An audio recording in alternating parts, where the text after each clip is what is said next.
நாம் நாடியோ நாம் நாடாமலோ நம்மள ஒரு நேரான மார்க்கத்துல எல்லாம் பதிச்சுட்டான். அதுக்கே அவனுக்கு இந்த வாழ்நாள் ஃபுல்லா நன்றி சொன்னாலும் பத்தாது.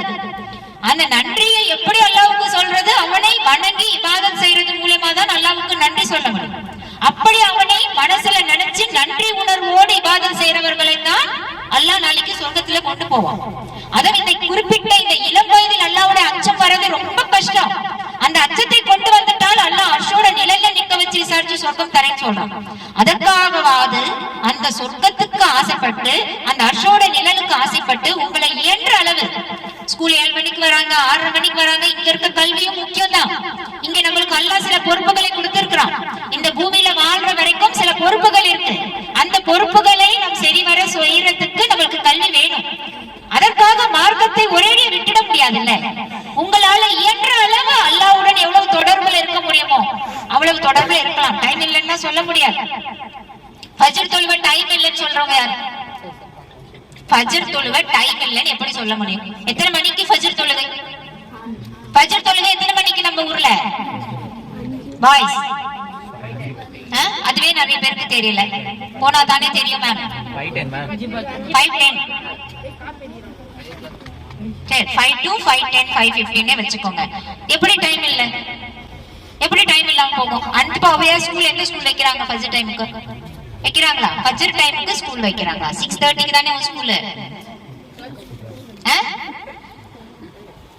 5 o'clock ஸ்கூலா? இல்லல்ல. அப்ப 5 o'clock ஃபஜ்ர் தொழுவலாம்ல.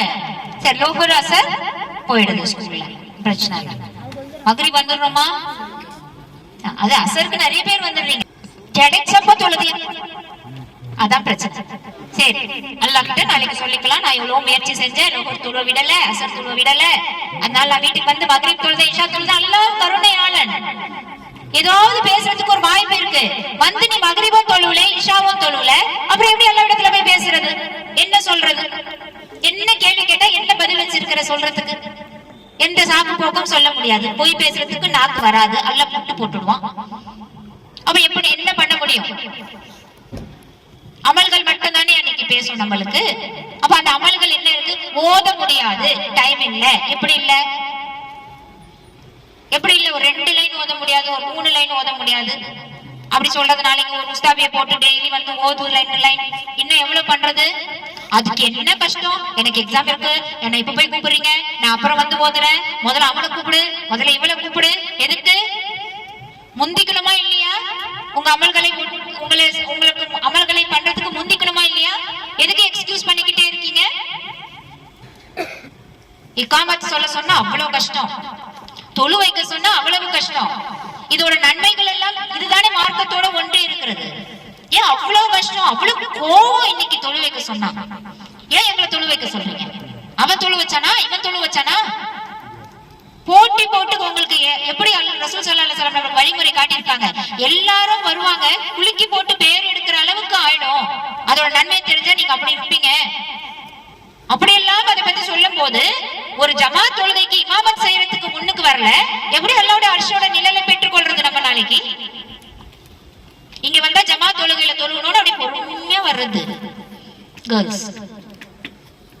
இங்க வந்தா ஐயோ தொழு சொல்லுவாங்களே அப்படின்னு சொல்லிட்டு வீட்டுல இருந்து அப்படி பொறுமையா ஒரு 6:30 மணிக்கு வந்து 6:45 வந்து அப்படி ஜாயின் பண்ணிக்கிறது.